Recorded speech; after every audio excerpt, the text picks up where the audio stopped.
Good day, everyone. My name is Khyle from Section BSES2A, and I would like to present to you my presentation about the essentiality of the microbes in the environment.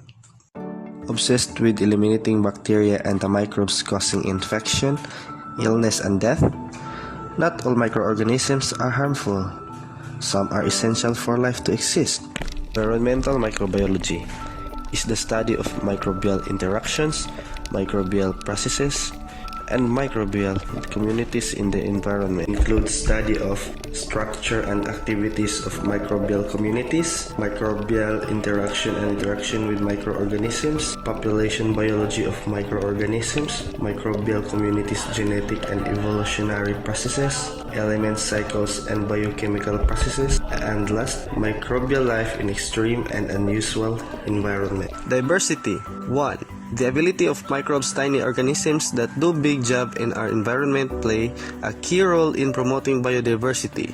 And 2. These extremely high levels of biodiversity may help ensure the stability of ecosystem processes in the face of environmental change. 3. Dormancy is a critical factor that maintains microbial diversity. And lastly, diversity and abundance are determined by the biogeographical habitat they occupy. Microbial habitats. Microbes are incredibly diverse, thriving in environments from the very cold to the extremely hot. They are also tolerant of many other conditions such as limited water availability, high salt content, and low oxygen levels. Terrestrial microbial habitats. These organisms take part in the formation of soil and are essential components of their ecosystems. Factors such as the levels of carbon dioxide and oxygen, the pH, moisture, and temperature all affect the growth of microbes in the soil. Aquatic microbial habitat. Microbes live in both fresh and salt water. These organisms include microscopic plants and animals as well as bacteria, fungi, and viruses. Microbial habitats in other organisms. Bacteria grow in nodules on the roots of pea and bean plants. These microbes convert nitrogen from the air into a form that the plants can use. In many ways, animals and plants have evolved as habitats for the millions of microbes that call them home. Symbiosis. The relationship in which one organism may depend on another for its survival. Sometimes they need each other. This is called symbiosis. For example, photosynthetic plants and microbes provide oxygen that humans need to live. Trees offer shelter to other plants and animals. Symbiotic microbes. Often, especially with microbes, one organism lives inside another, the host. Mutualism. In this type of relationship, both partners benefit. E. coli synthesize vitamin K in the intestine. Commensalism. One organism is benefited and the other is affected by this type of relationship. They bring no benefit to the host, and yet the microorganisms benefit greatly from the environment they inhabit. Parasitism. One organism benefits at the expense of the other. All pathogens are parasites. Example, it benefits by extracting blood from human host.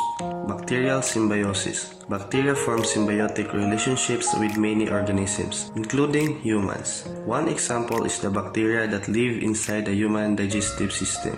Fungi and plant. The fungi increase the absorption of water and nutrients by the plants and benefit from the compounds produced by the plants during photosynthesis. The fungus also protects the roots from diseases. Some fungi form extensive networks beneath the ground and have been known to transport nutrients between plants and trees in different locations. Lichens. In this mutually beneficial relationship, the fungus forms of the body of the lichen, the thallus. This structure attached to the surface of a rock or tree. This process benefits the fungus. In return, the algal cells are protected from the environment. Protists. Without the help of the protist, the termite would not be able to digest the wood. In this case, the protist is called an endosymbiont, which means it lives inside its host, the termite. Biogeochemical cycles. The sun, producers make on food, consumers eat other consumers and or producers.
Bioremediation. Bioremediation can be defined as any process that uses microorganisms or their enzymes to return the environment altered by contaminants to its original condition. Microorganisms are very important in bioremediation because they have extraordinary metabolic diversity. Types of bioremediation. Phytoremediation. Describe the treatment of environmental problems through the use of plants. Resource remediation involves the removal of specific contaminants from contaminated sites.